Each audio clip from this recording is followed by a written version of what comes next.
Alrighty, welcome back, everyone. Welcome to another SandStorm Meetup. Today, I am joined by Nick from the Satoshiverse. How you doing today, Nick?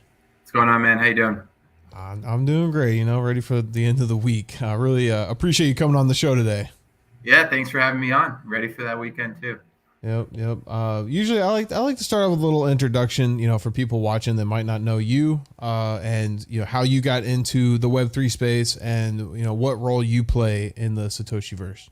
Cool. Yeah. I'm Nick Frontera. I am one of the founders and the project lead for Satoshiverse. I guess, wow, it dates back a little bit. I got involved in the Web3 space back in 2017. I was, I guess, in the NFT space specifically back in 2017. Oh, wow. I was working, I had been working for several years as a lawyer in the entertainment industry, and doing mostly music copyright work, doing some film, a lot of different litigation that touched on IP. And so, there was kind of this idea of digital assets and, starting to float around. And at the time, I was kind of super nerding out on the metaverse and VR and, going to conventions. And I kind of knew that, one way or another, I wanted my career to go in this like metaverse digital world direction. But I was always thinking of it kind of through that legal lens, which forces you to really look into kind of the details, right, of what is happening, and not just look at, okay, people are making money, things are being flipped, all that stuff. It was really, what does this look like structurally? What does this look like from a legal perspective? What is this going to actually change? And so, I actually had been kind of hesitant on crypto. I mean, I learned about Bitcoin back in 2012 and, had been following it kind of from the outside looking in for many years. My brother had started to get into crypto, my younger brother, was saying, hey, you got to look at this, you got to look at this. And I always kind of looked at it as like, all right, I get it. I get Bitcoin, I get Ethereum, but there's all these other coins and I don't necessarily understand how exactly this changes things, right? And so it took, I think the stars kind of aligned back in 2017. I had started getting very into this idea of the metaverse, and I saw Ready Player One. And that was, I think, the first time that it really clicked of this conceptualization of a metaverse that would be gamified and all these different items and skins and different things. And I had, I hadn't played games my whole life, and, it really resonated with me in that way. But I think 2 weeks later, I learned about Decentraland. So it was right at the same time that I kind of was introduced to this idea of NFTs, right? And so for me as a lawyer, NFTs were much more interesting than cryptocurrencies because digital assets right now, you go on and play a game, you can get a skin, whatever it is. All it is just a license to use that asset within the game, right? Mm-hmm. NFTs kind of have this potential to create something a lot more tangible, right? Like you actually own, you have property rights in something, right? Separate from the IP.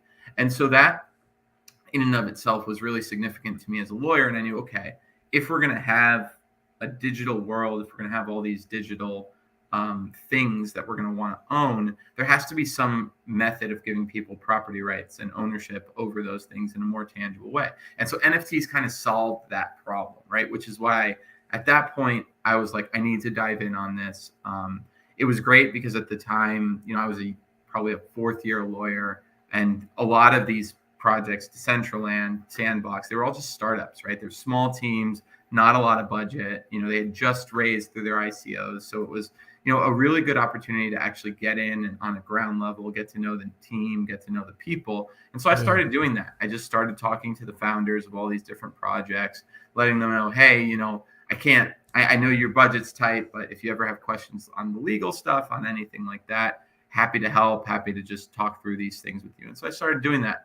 Started doing that with projects, started doing that with artists, and realized that I really wanted to be more involved in the space. So fast forward to, it's probably 3 years of doing that, investing, buying, NFTs, doing the kind of outsider's perspective while still talking to all these projects. In 2020, when COVID hit, two opportunities kind of emerged at the same time. The first was an opportunity to go and work as the COO and general counsel of a company called Game Credits, which was actually the first gaming cryptocurrency, but kind of took a different path over the last several years. They brought me in. I was friends with the owners. They brought me in, kind of small company rebrand, and I helped and I worked with them for 6 months. Learned a ton about what to do, what not to do, kind of the inner workings of a crypto company. But at the same time, with COVID, I had another opportunity, which was through my grandfather, who is his name's Jose Delbo. He's a prominent, now prominent NFT artist, but for 60 years before that, he was a well-known comic artist for DC and Marvel Comics. At the time, he was kind of going from Comic-Con to Comic-Con, doing his thing, signing autographs. He was 86, so, doing what he could. But then when COVID hit, they canceled everything, right? So cons stopped, all that stopped. And so there was kind of this again, stars aligned. I had been talking to the founders of Nifty Gateway and Maker's Place, and they were interested in potentially doing something with Jose, and things ending on the physical front, at least for the time being, and no one knew how long all that was going to last. We said, you know what, let's go for it. Let's try to do this digital angle and start to get involved with NFTs. So Jose actually released his first NFTs back in July of 2020. We had been probably planning it since March. So we released the first NFT comic book, which is pretty cool. We did that. And then Jose started releasing kind of some of his comic art on the blockchain. And then the rest was kind of history, right? The blockchain space blew up. NFTs specifically started to get crazy. Jose became one of the top 10 selling artists in the space, and so he needed someone to manage him full time. So I left Game Credits and founded what's now Apollo Entertainment, which is the company that we're running now, to both help artists and consult with artists and do production for artists and brands who want to create things in the space, and to start to develop our own IP, which is where kind of the Satoshiverse and all that starts to come in. So I'll pause there. It's a long story. But no, I appreciate it. Usually people are like, yeah, dude, I bought Bitcoin, YOLO'd all my money in there, and now I'm here. But that was a great origin story. I love that.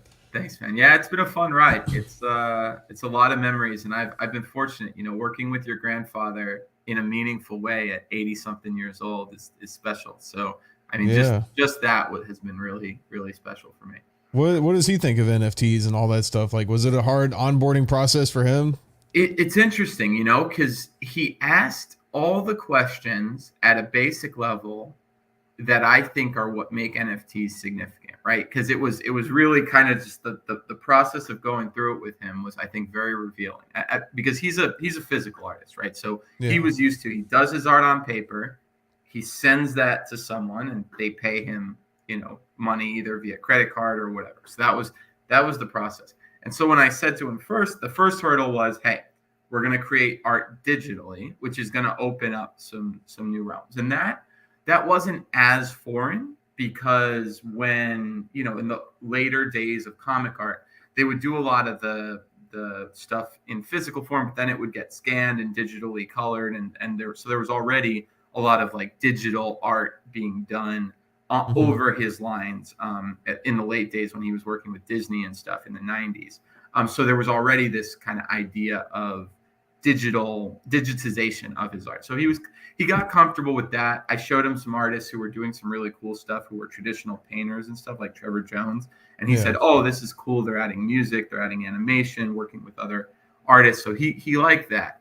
But then the blockchain side of things was where I think it got interesting, right? He said, okay, I get digital, but how do we sell it? Like, do we print it and then sell it to them? Like, why would people buy this? And how do we deliver it to them? So I was like, that's the first, point for me where NFTs are significant.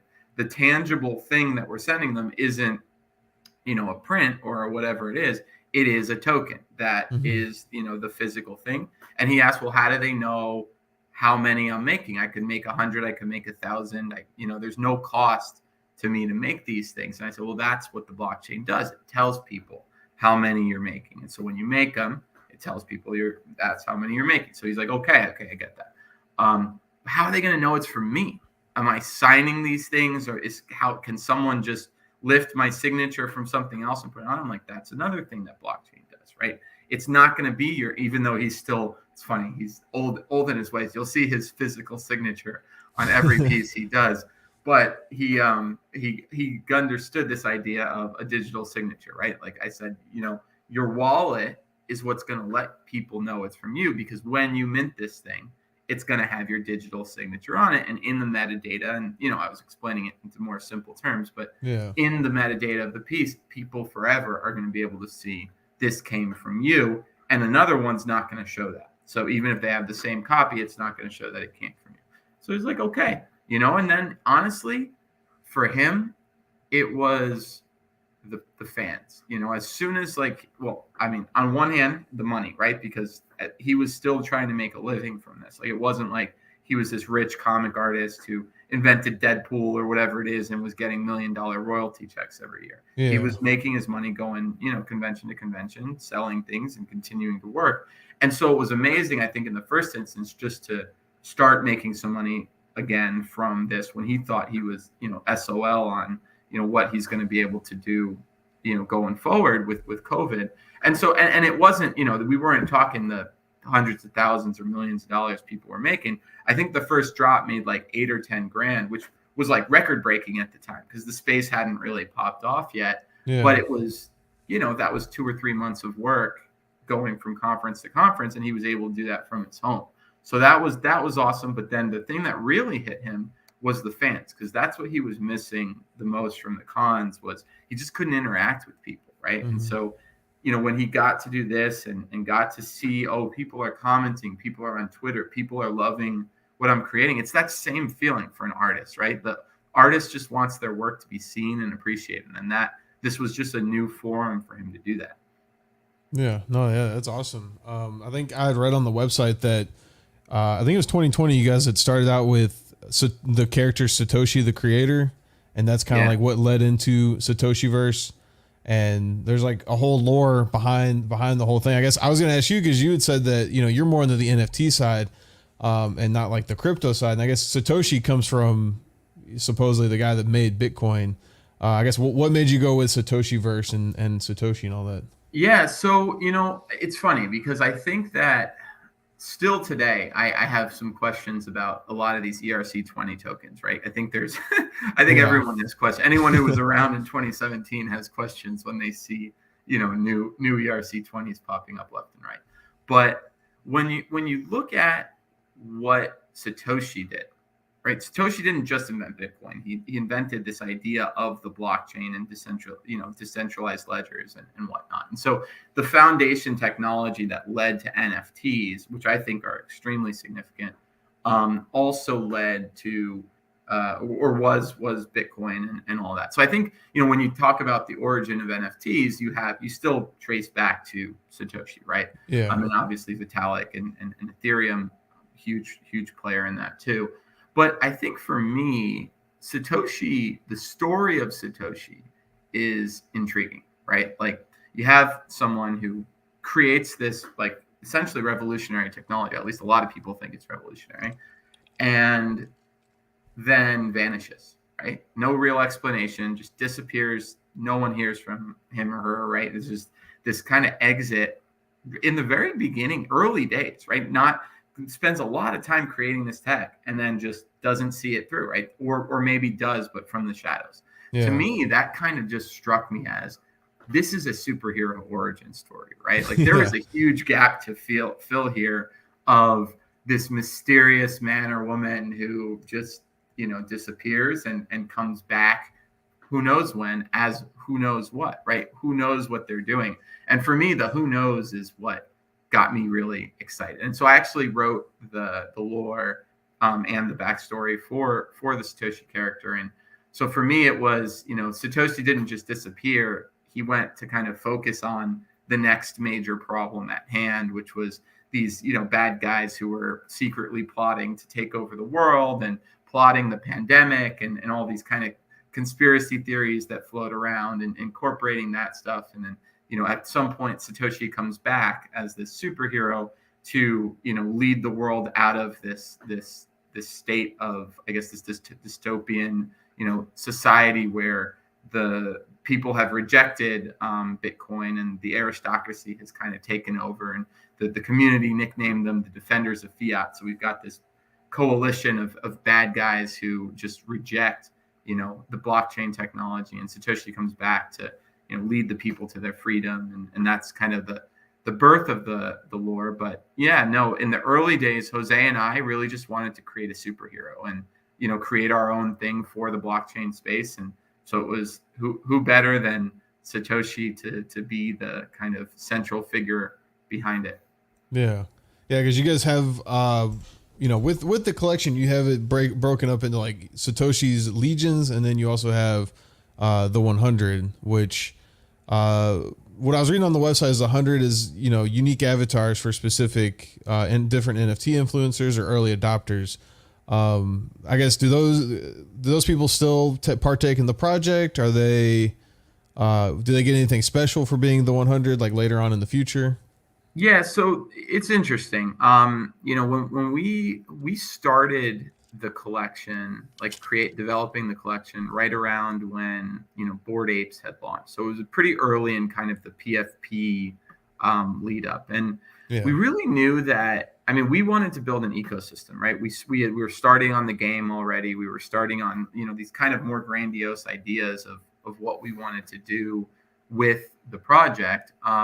So we knew that we didn't want to buy into kind of that traditional hype model with, you spend a ton of marketing money, you get a few influencers here and there to post about your project does great, but then it crashes, right? Yeah. We were trying to build much more organically. And so our view was we wanted to take other communities, and kind of bring them together and start to form a really good core community through our connections and through my connections and through Jose's connections into the space. And so the 100, our partners essentially were either people we had worked with, people that we wanted to work with that, were interested in the project. And so like you can kind of go, each one kind of has a story, right? Trevor Jones and Jose collaborated on the first 6-figure sale of an NFT and had a huge drop that was kind of historical together. 33 was a huge collector that we knew and collected a lot of Jose's stuff and was just doing some really awesome stuff in the space. Same thing with 888, who was just a massive collector and thought leader in the space at the time, collected some of Jose's most iconic pieces. Mm-hmm. Boss Logic, kind of like the modern, example of comic artist in the space, whereas Jose was kind of the classic example. And so we talked to Boss Logic a lot. Decentraland, I knew those guys since 2017. We came in with that team, and they were largely what got me into the space. YGG, the biggest gaming guild in the space. We talked to them very early on. Gabby was, someone we knew from a while back, and he, was very early in the space as well. Hackatow, obviously, same thing, a collaborator of Jose's, iconic in the space in terms of an artist. Lady Fee, I think was one of the strongest voices in the early days of NFT adoption on Clubhouse, and just such a intelligent and powerful, person in the space in terms of just real thought leadership, not gimmicky stuff. Maker's Place, obviously the platform where we started. Manta, another one with Art Fatars, probably one of the earliest real art PFP collections that were out there, and just also such a big collector and early adopter of the space. Nifty Gateway, same thing. Crypto Pop is, one of the earliest NFT artists. And then Game Credits, the first gaming cryptocurrency, and the company, that me and our producer came from. So, and now we have some new ones. We've got Alex Solis, Violetta Jones, Ready Player DAO, which is another big gaming DAO. So as we're expanding, our goal there is, okay, we've got communities that we know. These are not just influencers. These are community leaders, thought leaders, people that we know are doing stuff that's going to persist for the next 5, 10, 15 years or forever, hopefully, that we can work with long term. And so, yeah, we've done, so with our newest collection, for example, we did a custom skin with Trevor Jones and Hackatow, which, it's awesome, right? It's hard for a project to get artists like Trevor Jones and Hackatow to say, yeah, but you can use our art. Let's do something. We did it special for their communities. And so that was really cool because now we've got these Trevor Jones and Hackatow skins in our collection. Decentraland, we did the first linked wearables collection with them. So we kind of helped them think through that collection of wearables where it was, by owning a Legionnaire, you actually get a specific wearable that matches your color pattern and whatnot in Decentraland. So that was awesome.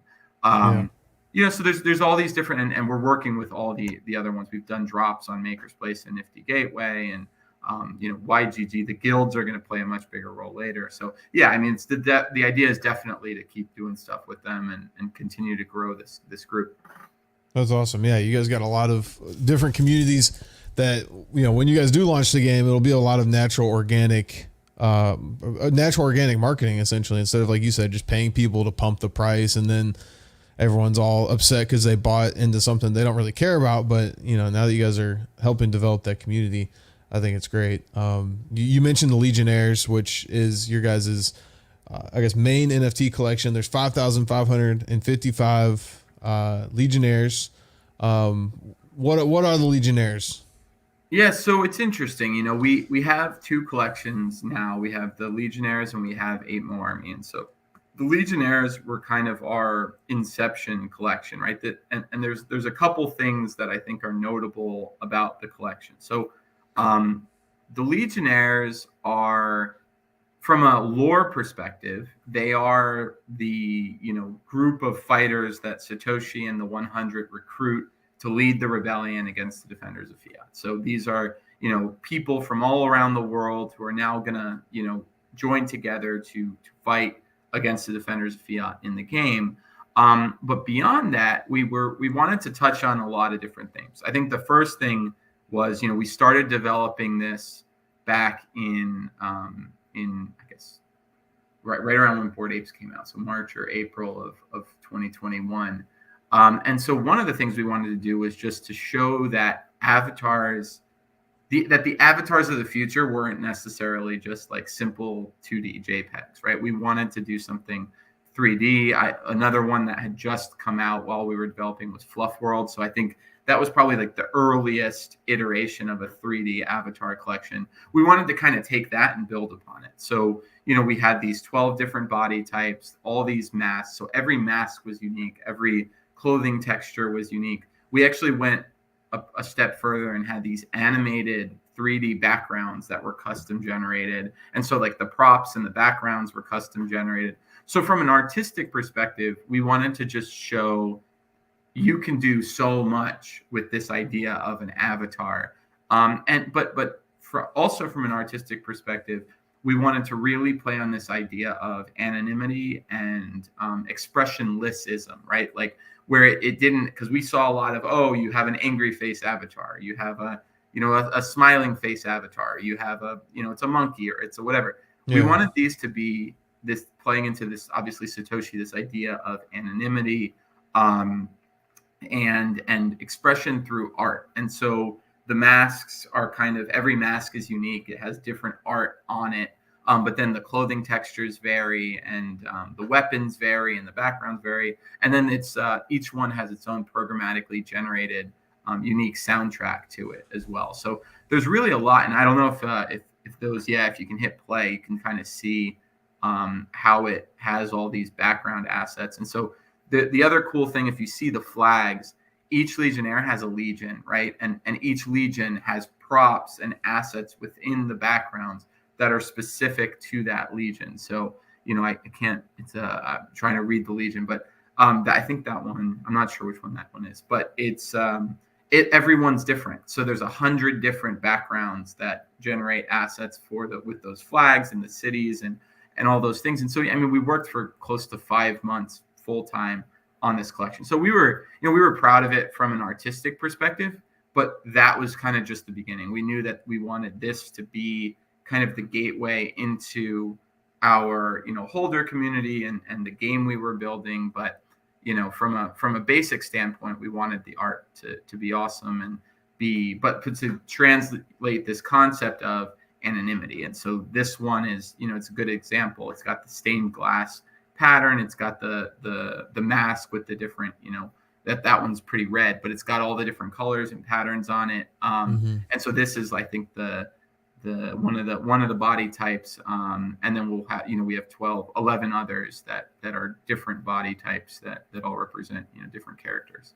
Yeah, that's what I was gonna say. Is when I look through the OpenSea collection, like, yeah, it was hard to find, two of them that look very similar. They all are very unique in their own way, and I think the best way to classify them is through the body type. I guess what are the 12 different body types, and what's the point of the different body types? So there's actually some alpha, some lore. So one of the things we're developing that hasn't been released yet is that the body types are based on 12 heroes. And so each one, that will be released a little bit later. Each one is derived from a hero from a different place in the world. But so like this one, for example, is the prophet. If I try to name them off the top of my head, I'll probably embarrass myself. Oh yeah, you don't have to do all that. We have a knight, we have a ninja, we have a cyborg, we have a commander, we have a rebel, we have a renegade, we have a outlaw, a bandit. And so there's a few others. Drifter. There's one more. I'm missing one. Anyways, the assassin. So they're all a little bit different. But then like this one is a steampunk assassin, right? Where it's got the steampunk hat, and it's that assassin, and it is it's got the long sword, I think, and it's all different things going on there. And so each character derives from a hero, and those heroes will be released later, kind of like the 8 Mil Army. They each derive from a hero, and so the heroes are going to be part of the lore, and then each character is kind of everybody's own, to make their own, and people can kind of let their mind run with what their character represents to them. Yeah. Now you said that they're from different regions. Like the flags represent different countries, cities. I think the one before this had China flag. I don't know what flag that is, but are you able to, I guess, change that flag, or is it just? Well, I guess what was the reason for assigning them to different cities and countries? So the idea was that I think this one's Athens. It's got the Greek flag behind it. So the idea was that we wanted to kind of create like an origin story for each one. So it's not really meant to be, oh, this is your flag or this is your background. It's this is and then a lot of people do go out and buy the one from their city or their country or whatever it is to be theirs. But we wanted it to be kind of the origin story of it. So this Legionnaire comes from, this one's Washington, D.C. So you see the American flags, and you have the Washington Monument in the background. And so like there's little details. You got like the American taxi cab and all that stuff. Each of those things change depending on which background it is. And it was just part of the art, really. I think some of this stuff was just, we are an art studio at our core. We wanted to do something that was really artistically significant, and so we said, let's take everything we've seen everywhere and just do the best we can to improve on everything.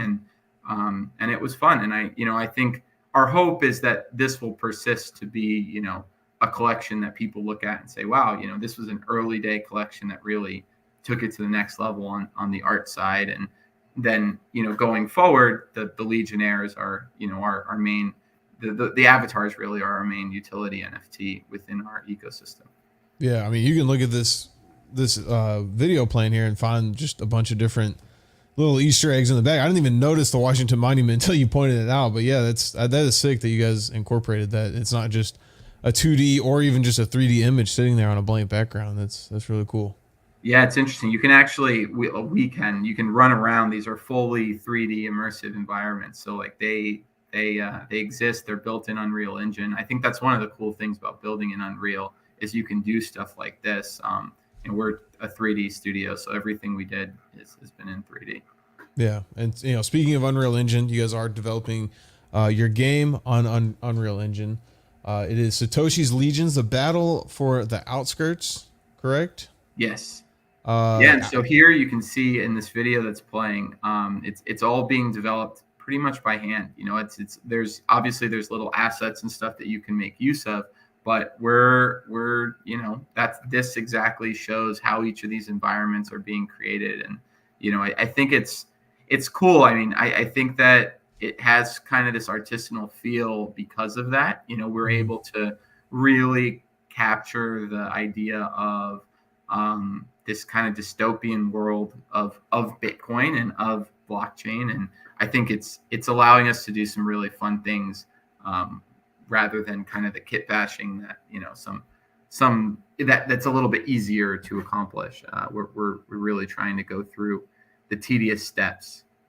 Yeah, no, these gameplay videos look amazing. Like, it definitely. If someone was to tell me that this was an NFT game that's been in development for, I mean, how long have you guys been working on this?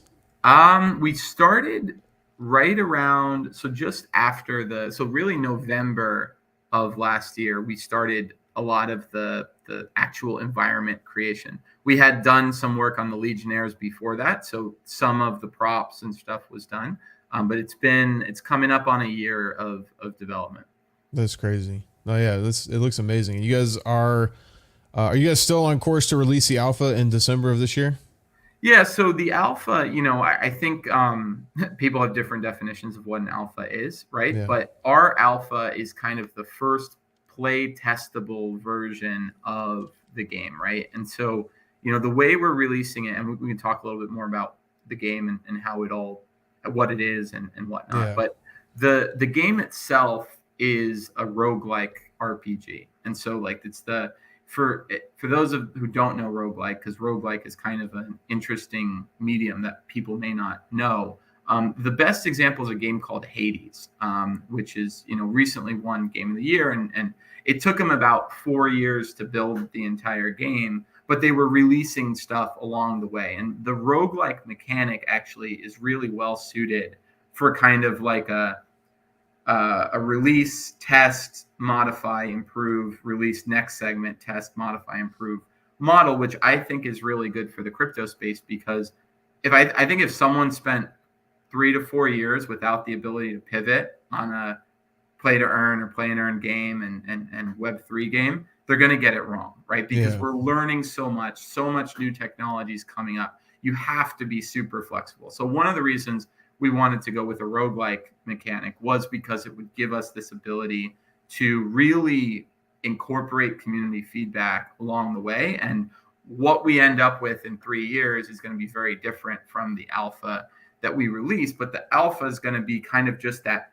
first area of the game. It's going to be the first part of the story that you can play through. You're going to be able to jump in there with your Legionnaire, fight through, you know, earn experience, earn items, you know, all the basic core mechanics of the game will be in there. But it will be, you know, for people who are used to getting on their Xbox and playing a game that's been developed for 5 years, it's not going to be that. It's going to be kind of this like feel of, oh, we're actually part of the development of the game, because if there's something we don't like about how these mechanics are working, we can flag that and they can actually incorporate that into the design of the next phase and fix it, right? Where we're not pushing this on someone, we're developing it with the community. And so that's kind of our plan is, you know, we need to get the core of the game built so Yeah. that people have something that they can comment on and give feedback. And then it's just a very iterative process along the way after that.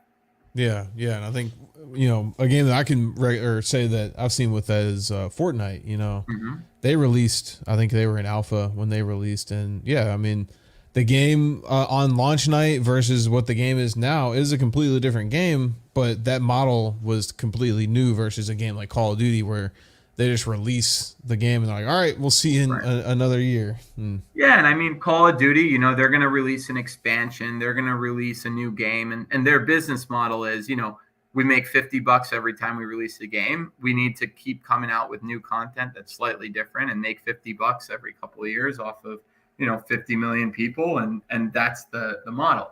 Whereas Yeah, you have games, for example, like RuneScape, which I think is another good example of an RPG that's done this.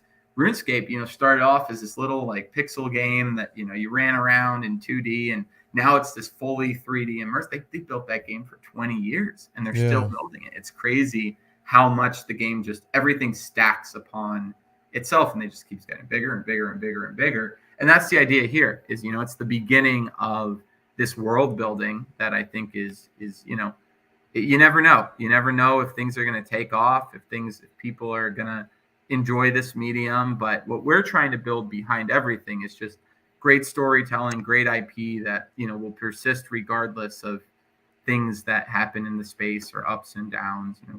We're building. Yeah. So, and you said it's going to be an RPG game. Is it going to be multiplayer? So in alpha, it's going to release as a single player game. We're definitely looking at multiplayer opportunities. I think it's hard.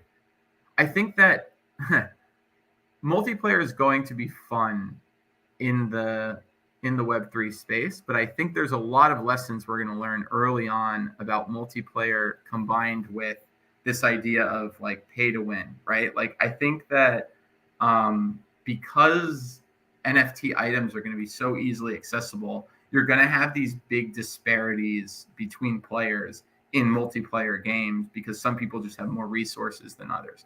And so our goal is to really nail the first in a single player setting, right? To create a game loop that's fun, that makes sense, that people really enjoy. And then add multiplayer components, whether that's in-game multiplayer components, because we're seeing that there's a model that's working for Web3 multiplayer, or whether that's more social components that don't necessarily, involve the core game loop, but you're able to take your items in your Legionnaire or whatever it is and meet with people and do other things in a multiplayer setting. And so I think, multiplayer, obviously, people like to interact, but I think one of the great things about this space is we may not even need to build the multiplayer game, right? The multiplayer game could be in Sandbox. The multiplayer game could be in Decentraland, right? It could be that, you have your single player experience and then you have a different experience that's multiplayer within the Satoshi. Yeah. I think we're all right. All right. You're back. We were losing your internet there for a little bit, but sorry about that. No, you're good. And it is going to be a play to earn game. I was, curious about how you guys are going to do that. Are you guys going to have your own specific token, or are you just going to do it through NFT items in game? Yeah. So, again, I think it's interesting, right? Because this is something we've spent a lot of time thinking about. And I have always been, like I said, I've always been skeptical on ERC20s. I think that I'm a big believer in this idea of using NFTs for utility within an ecosystem. And so for us, our play and earn kind of boils down to, I'd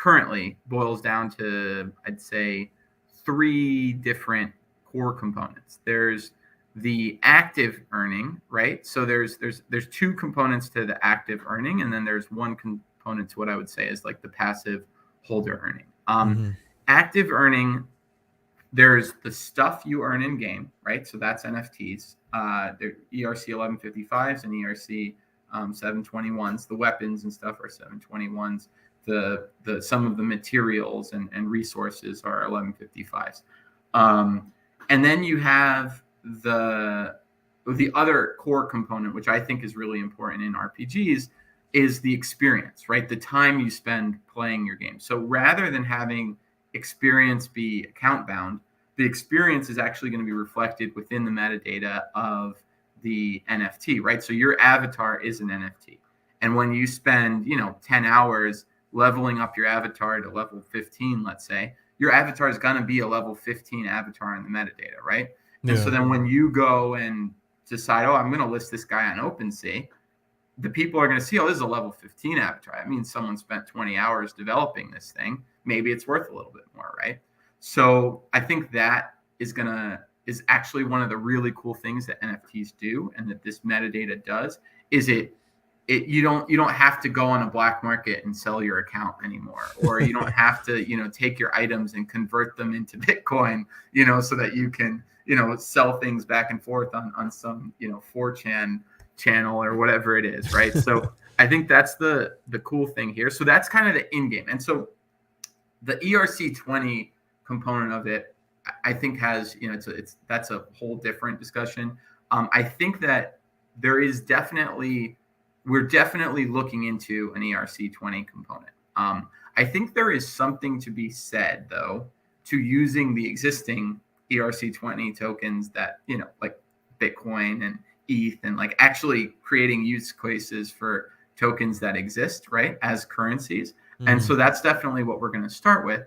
But, if we find a utility within the game that a currency could fill the gap, and we're certainly looking at that, I think it would make sense for us to have a currency. But that currency will need to be directly tied to some utility within the game. And so we don't want to just release a token as an airdrop and have people speculate on, they're putting out nice videos, so now this is worth $100 million market cap, because I think, again, that doesn't set you up well for the future, right? That doesn't set you up well if there's a bear market and people lose tons of money, and now and then there's legal stuff that's happening behind the scenes, with the regulators and all that. So we want to stay in a position where we know we're building something that has that longevity. And I think a token is certainly something we're looking at, and it just has to make sense with what we've built. And I think a lot of blockchain games are taking that approach, where they're saying, look, we want to have a token, but that token's going to come when the game is done, not when it's an alpha or beta or whatever it is. We need to build this thing first and not have you just speculating on a token that has no utility within our ecosystem.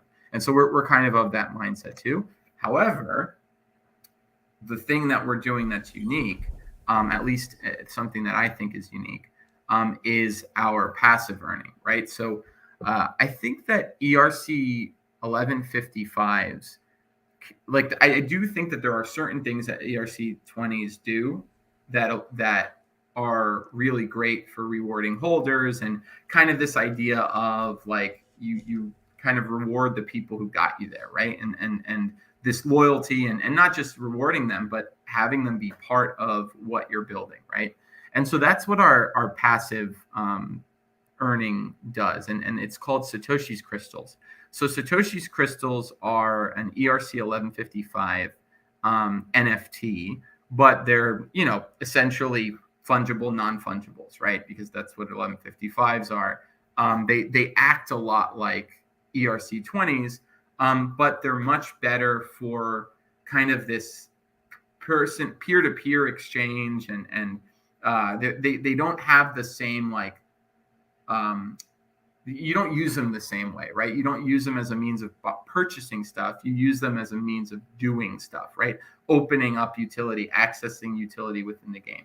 And so we haven't released all of the uses of the crystals, but at a core, the crystals are going to unlock a lot of the core, what I would say, meta game of the game, right? So like when you have an RPG, a lot of what you do within that RPG is play the game. But then, if you've ever played Diablo or World of Warcraft, there's a whole other game on top of that is the economy, right? The game economy. Mm-hmm. And, you're going and you're doing runs to try to get the best items. And then, you're trying to get the best stats on the best items, and you're re-rolling and crafting and all that stuff.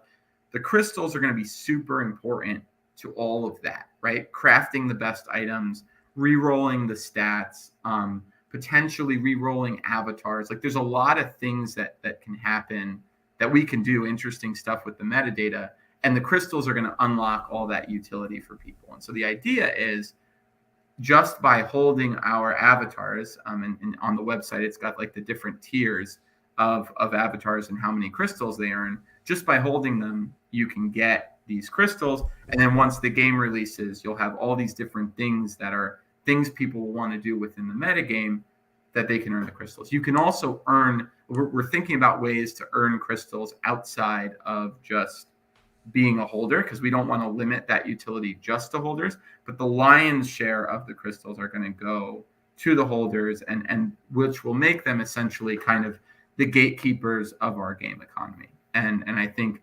I think it's a necessary part. I don't know if that model will necessarily persist as bigger AAA studios get into the industry, because they won't necessarily have holders who help them get there, right? So they Yeah. may not feel the need or feel the desire to reward holders. But for us, our community and our holders are kind of fundamental to us being able to build this thing. And so we want to try to make a system that we think will work, that really gets them involved from like a core stakeholder perspective within the game economy. Yeah. Yeah. I definitely don't ever see Activision or EA just randomly rewarding people. Yeah.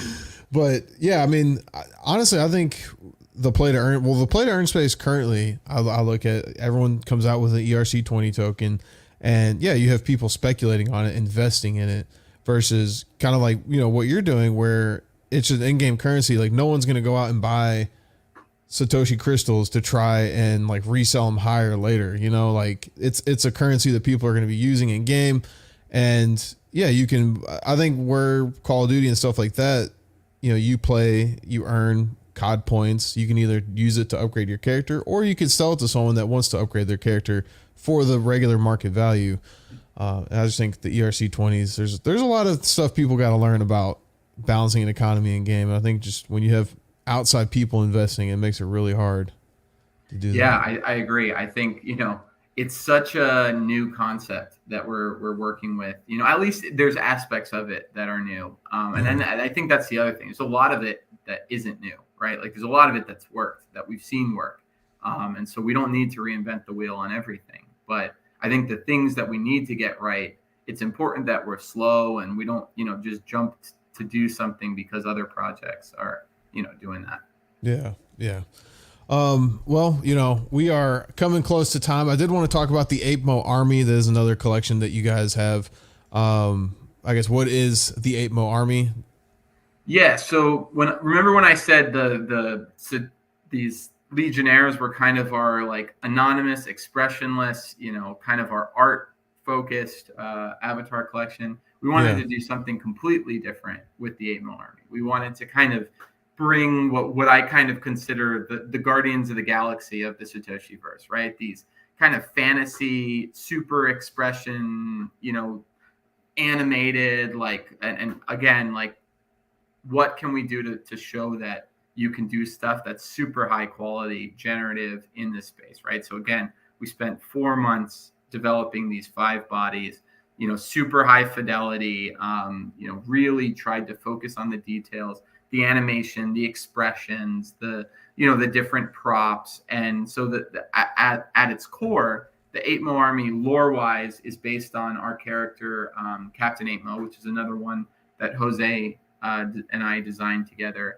And Captain ApeMo is based on our Bored Ape Yacht Club ape that we had. And so we really wanted to expand upon that character. And so we did that in the comic space, but then we wanted to do something more with these avatars.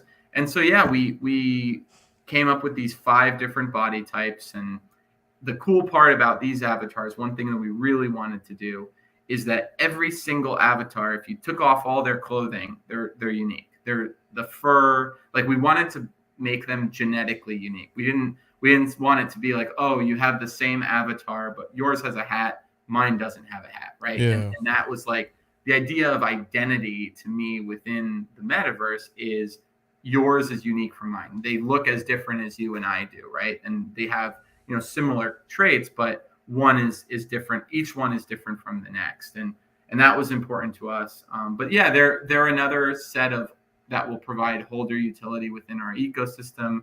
They can earn crystals. And here you see them actually fighting in the game.